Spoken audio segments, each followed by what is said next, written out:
तो मैंने ये आपके सामने व्हाइट बोर्ड पर दो केमिकल्स के नाम लिखे हैं, ठीक है। क्या है? अमोनियम थायोग्लाइकोलेट और ग्लाइकोलिक एसिड, ठीक है। आपने कल पूछा था रिबॉन्डिंग या स्मूथनिंग क्रीम में मेन इंग्रेडिएंट्स कौन सा होता है, तो मैं आपको दो चीजों के जवाब दे रहा हूँ, एक के नहीं दो के दे रहा हूँ, ठीक है। अमोनियम थायोग्लाइकोलेट अपनी कोई भी किसी भी ब्रांड की आप रिबॉन्डिंग, स्मूथनिंग या रिलैक्सिंग या स्ट्रेटनिंग क्रीम किसी भी कंपनी की किसी भी ब्रांड की उठा के देख लो, उसके अंदर ये केमिकल जरूर होगा। जब तक ये केमिकल नहीं होगा तब तक आपके बालों की जो बॉन्ड्स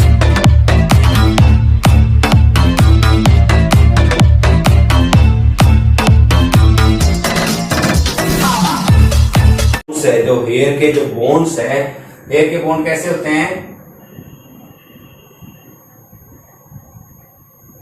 ऐसे करके इस टाइप से होते हैं, ठीक है। आपके जब हेयर के बोन्स को जब तक कोई केमिकल पूरी तरह तोड़ नहीं देगा, ब्रेक नहीं कर देगा, तब तक आपके बालों की इलास्टिसिटी को बढ़ा नहीं सकता, ठीक है।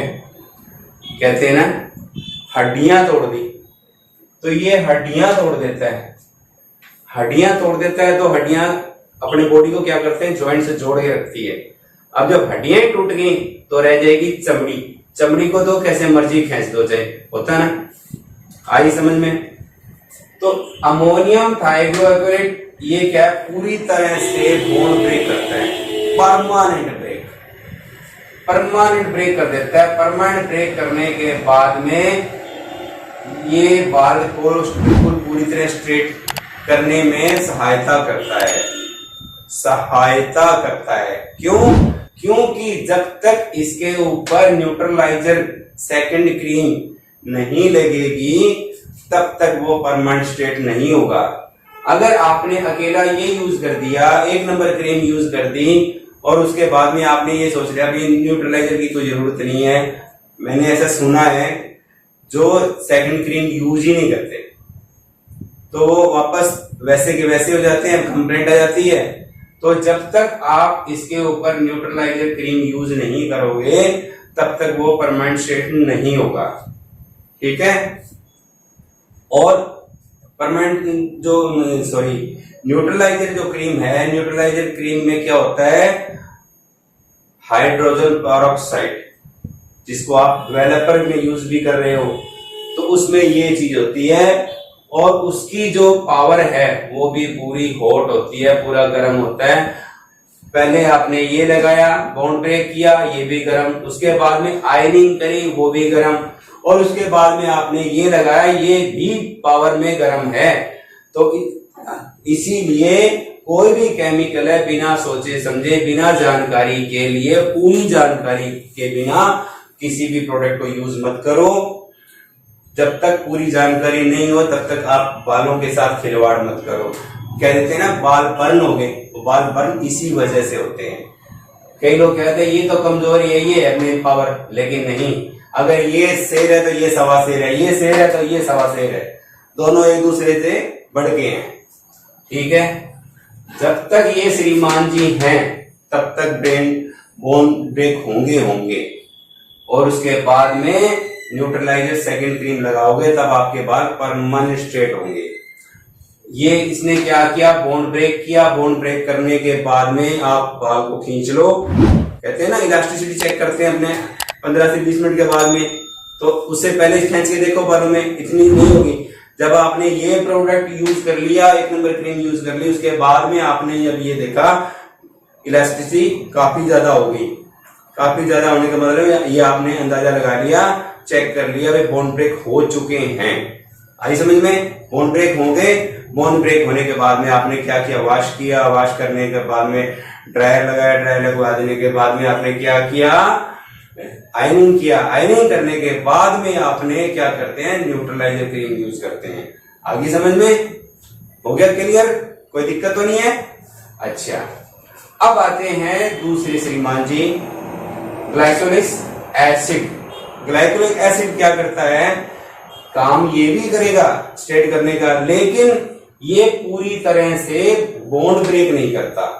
बॉन्ड को इतना ज्यादा नरम कर देता है कि वो टूटे जैसा ही हो जाता है, लेकिन टूटा नहीं है। टूटे जैसा हो गया लेकिन टूटा नहीं है।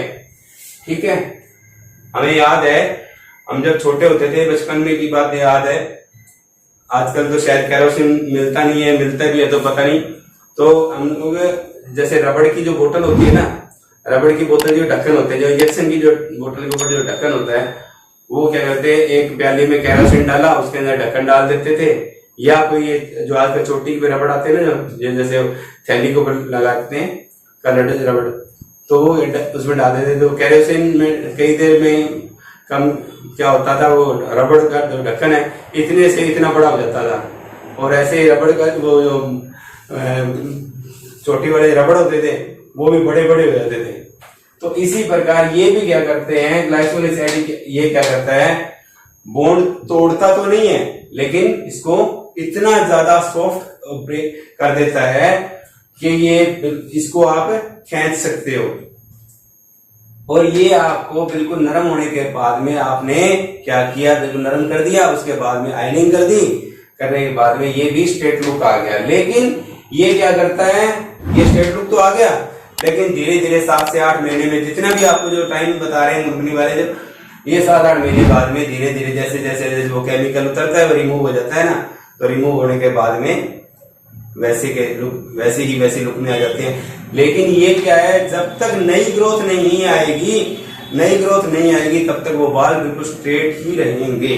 लेकिन धीरे धीरे स्ट्रेट के साथ साथ आपको पता ही हर चीज के साइड इफेक्ट तो होता ही है ना, तो इसमें ड्राइनेस आ जाएगी। लेकिन इसमें ड्राइनेस नहीं आएगी क्योंकि इसने रिपेयर किया है, इसने किया रिपेयर, लेकिन इसने रिपेयर नहीं किया, इसने कमजोर किया बाल को। इसीलिए कहते हैं रिबॉन्डिंग करवाने के बाद में बोटॉक्स या सिस्टीन या प्लास्टिक या नैनोप्लास्टिक या केराटिन आपने करवानी पड़ती है, क्योंकि ये रिपेयर करता है और ये बॉन्ड ब्रेक करता है।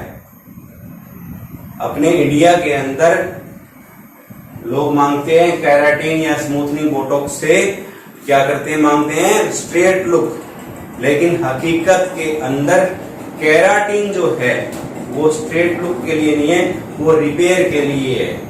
अगर बाल डैमेज हो गए, बर्न हो गए, या किसी प्रकार की कोई बालों में प्रॉब्लम है, ड्राइनेस है, बाल क्रैकनेस है, कुछ भी है, उसके लिए रिपेयर के लिए आपके बालों में केराटिन यूज होता है। आई समझ में, आगे क्लियर हो गया, कर दो रिमूव।